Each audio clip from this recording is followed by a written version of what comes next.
Hello everyone, আসসালামু আলাইকুম। কেমন আছেন সবাই? আলহামদুলিল্লাহ আমি ভালো আছি।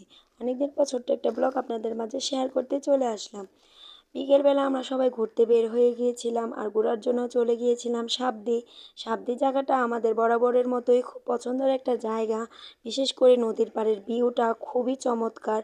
আর এখানে যে সুন্দর একটা বাতাস ছিল তা বলার বাহিরে। অনেকক্ষণ আমরা এখানে বসে বাতাসটা অনুভব করতেছিলাম। যারা সাবদি এসেছেন অবশ্যই একটা লাইক আর কমেন্ট করে আমাকে জানাবেন। সাবদি যারা এসেছেন আর যারা এখনও আসেননি অবশ্যই সাবদি একবার হলেও এসে ঘুরে যাবেন।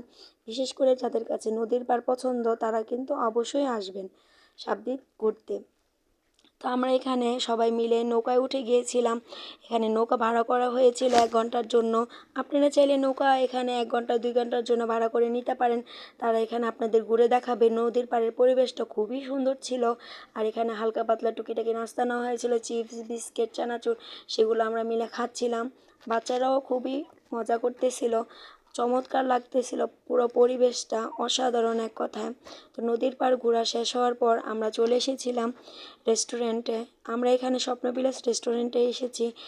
এখানে অনেকগুলোই আপনারা রেস্টুরেন্ট পাবেন। আজকে আমাদের কাছে কেন জানি স্বপ্নবিলাস রেস্টুরেন্টটা খুবই ভালো লেগেছিল। আর এখানকার পরিবেশের আর ভিউটা চমৎকার ছিল। এখানে আবার দোতলা বসার সিস্টেম করেছিল, তাই আমরা সবাই দোতলায় চলে এসেছি বসার জন্য। তো এখানে আমাদের জন্য নাস্তা অর্ডার দেওয়া হয়েছিল, তো নাস্তাটা চলে এসেছিলো। অনেকগুলো ক্লিপ আছে যেগুলো আমি নিতে পারি নাই ভিডিও আপনাদের সাথে শেয়ার করার জন্য। যেতটুকুই নিয়েছি আপনাদের সাথে শেয়ার করেছি। তো নাস্তা শেষ করার পর আমরা এখানে নিচে চলে এসেছিলাম ছবি তোলার জন্য, দোলনায় দোলার জন্য। এখানে বাচ্চারা কিন্তু খেলা করতেছিল, খুব মজা করতেছিল। তারপর আমরা এখানে কফি খেলাম। কফিটাও খুব ভালো লাগছিল খেতে।